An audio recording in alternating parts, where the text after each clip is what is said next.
All right, chapter 1. Okonkwo was well known throughout the 9 villages and even beyond. His fame rested on solid personal achievements. As a young man of 18, he had brought honor to his village by throwing Amalinze the cat. Amalinze was a great wrestler who for 7 years was unbeaten, from Umuofia to Mbaino. He was called the cat because his back would never touch the earth. It was this man that Okonkwo threw in a fight which the old men agreed was one of the fiercest since the founder of their town engaged a spirit of the wild for 7 days and 7 nights. The drums beat and the flutes sang, and the spectators held their breath. Emalinze was a wily craftsman, but Okonkwo was as slippery as a fish in water. Every nerve and every muscle stood out on their arms, on their backs and their thighs, and one almost heard them stretching to a breaking point. In the end, Okonkwo threw the cat. That was many years ago, 20 years or more, and during this time, Okonkwo's fame had grown like a bushfire in the Harmattan. He was tall and huge, and his bushy eyebrows and wide nose gave him a very severe look.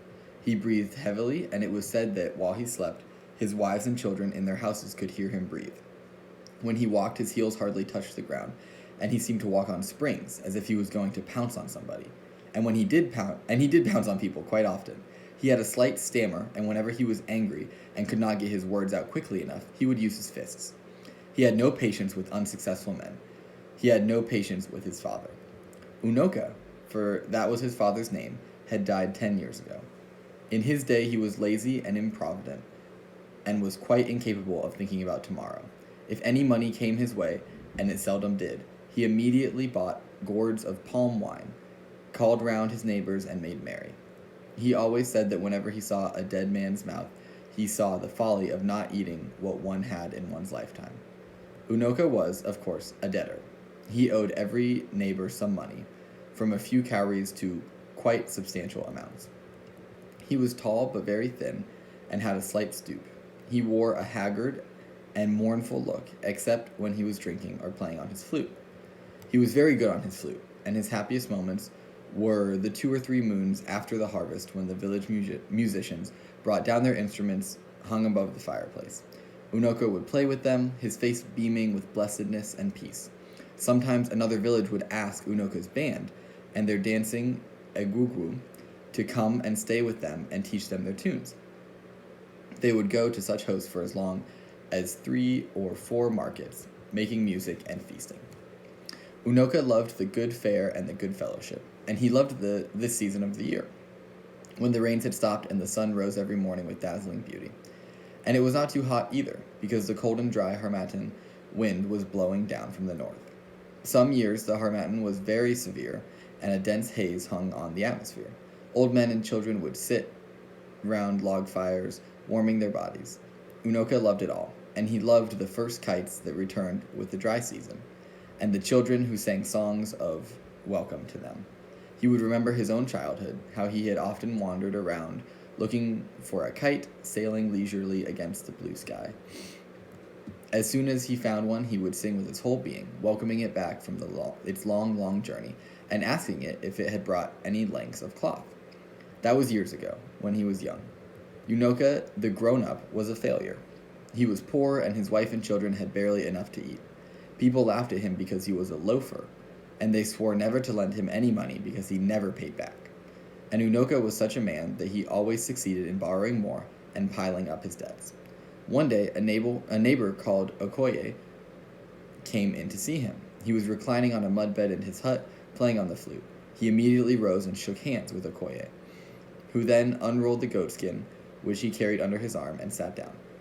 Unoka went into an inner room and soon returned with a small wooden disc containing a cola nut, some alligator pepper, and a lump of white chalk. "I have cola," he announced when he sat down, and he passed the disc over to his guest. "Thank you. He who brings cola brings life." "But I think you ought to break it," replied Okoye, passing back the disc. "No, it is for you, I think." And they argued like this for a few moments before Unoka accepted the honor of breaking the cola. Okoye, meanwhile, took the lump of chalk, drew some lines on the floor, and then painted his big toe. As he broke the cola, Unoka prayed to the ancestors for life and health and for protection against their enemies. When they had eaten, they talked about many things, about the heavy rains which were drowning the yams, about the next ancestral feast, and about the impending war with the village of Mbino. Unoka was never happy when it came to wars. He was in fact a coward and could not bear the sight of blood. And so he changed the subject and talked about music, and his face beamed. He could hear in his mind's ear the blood-stirring and intricate rhythms of the ekwe, and the udu, and the ogene. And he could hear his own flute weaving in and out of them, decorating them with a colorful and plaintive tune. The total effect was gay and brisk, but if one picked out the flute as it went up and down, and then broke up into short snatches, one saw that there was sorrow and grief there.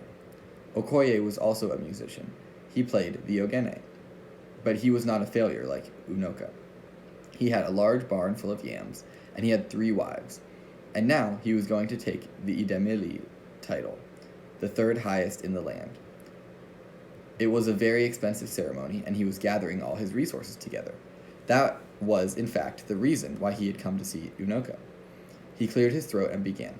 Thank you for the kola. You may have heard the title I intend to take shortly. Having spoken plainly so far, Okoye said the next half a dozen sentences in proverb.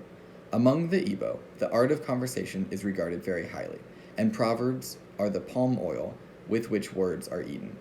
Okoye was a great talker, and he spoke for a long time, skirting around the subject and then hitting it finally.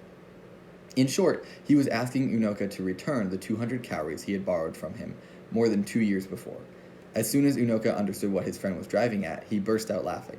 He laughed loud and long, and his voice rang out clear as the ogene, and tears stood in his eyes. His visitor was amazed and sat speechless. At the end, Unoka was able to give an answer between fresh outbursts of mirth. Look at that wall, he said, pointing at the far wall of his hut, which was rubbed with red earth so that it shone. Look at those lines of chalk. And Okoye saw groups of short perpendicular lines drawn in chalk. There were 5 groups, and the smallest group had 10 lines. Unoka had a sense of the dramatic, and so he allowed a pause, in which he took a pinch of snuff and sneezed noisily. And then he continued, each group there represents a debt to someone, and each stroke is 100 cowries. You see, I owe that man 1,000 cowries, but he has not come to wake me up in the morning for it. I shall pay you, but not today. Our elders say that the sun will shine on those who stand before it shines on those who kneel under them. I shall pay my big debts first. And he took another pinch of snuff, as if it was paying the big debts first. Okoye rolled his goatskin and departed.